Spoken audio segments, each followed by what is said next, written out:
কোনো কথা হবে না, বরবাদ নিয়ে কোনো কথাই হবে না। এটা হচ্ছে আমাদের মেগাস্টারের তার কেরিয়ারে one of the best movie. তো এই মুভিতে সব থেকে বড় কথা হচ্ছে একটা কাহিনী ছিল।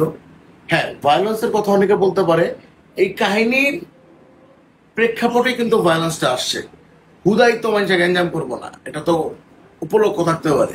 সো প্রত্যেকটা ভায়োলেন্স হচ্ছে লজিক্যাল, এবং এই মুভিটা আমরা বলতে পারবো যারাই দেখবে একটু বোর হবে না, অসাধারণ লাগবে। শাকিব খানের যে অ্যাপ্রোচ, অ্যাটিটিউড, এবং হচ্ছে তার যে মনে করেন মুভমেন্ট স্টাইলিস্ট, এবং তার যে মনে করেন মানে ডায়লগ ডেলিভারি টোটালি ডিফারেন্ট। হ্যাঁ, সে টোটালি ক্যারেক্টারের সাথে মিশে গেছে। আর একটা কথা বলবো, যেটা হচ্ছে আমাদের যারা দর্শক আছি, আমরা তো অ্যাজ ইউজুয়ালি অ্যাভেলেবেল টিকিট পাচ্ছি না, আমিও খুব কষ্ট করে টিকিট পাইছি। আপনারা সবাই মুভিটা দেখবেন, এরকম মুভি আমাদের বাংলাদেশের মানে অ্যাজ ইউজুয়ালি হয় না।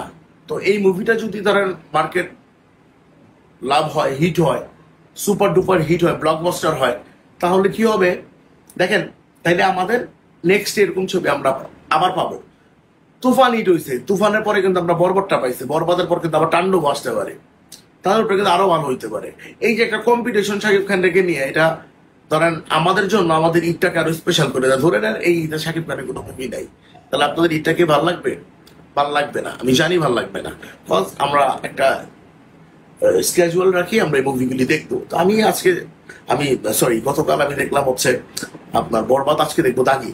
তো আমি যে জন্য একটা কথা বলতে চাচ্ছিলাম, যারা ওই যে ধরেন বলছিল সেন্সরে আটকায় দিচ্ছিল, এটা ছিল ওটা দিচ্ছিল, আমি না আসলে কাজী হায়াৎ স্যার, আপনি একজন সুপারস্টার ডিরেক্টর, আপনার অনেক হিট হিট ছবি আছে, আপনার আম্মা জানের ফ্যান স্টিল আমি এখনো, আপনিও তো এই মুভির একজন আর্টিস্ট। তো শুধু শুধু পেঁচানো দরকার ছিল না। তো আপনি যদি পেঁচানোর কথাই বলবেন, তাহলে বলিউড হলিউড এগুলো একটু দেখেন, দেখলে আসলে বুঝতে পারবেন। কারণ ওইসব জায়গায় কোনো সেন্সার ফেন্সার নাই। তো দর্শকদের টোনটা বুঝতে হবে। আমাদের ডিরেক্টর আমাদের ভাই বন্ধু, হ্যাঁ, শাকিব খান, সে আমাদের টোনটা বুঝে। তো এই জন্যই বললাম, তো সুপার স্টারের ছবি শুধু শুধু আটকায় লাভ নাই। যদি উল্টাপাল্টা কোনো কিছু থাকলে শাকিব খান এমনও করতো না। তো বি পজিটিভ। আর একটা জিনিস বলবো লাস্টে, সবাই বরবাদ দেখবেন, আর সবাই সাপোর্ট করবেন, সবাই প্রমোট করবেন। আর প্লিজ কেউ স্পয়লার দিবেন না, আমি কোনো স্পয়লার দিলাম না। বাট একটা কথা বলবো, এই ছবির স্টোরি জোস। আর লাস্ট একটা কথা বলতে যাচ্ছি, ঈশা সওদাগর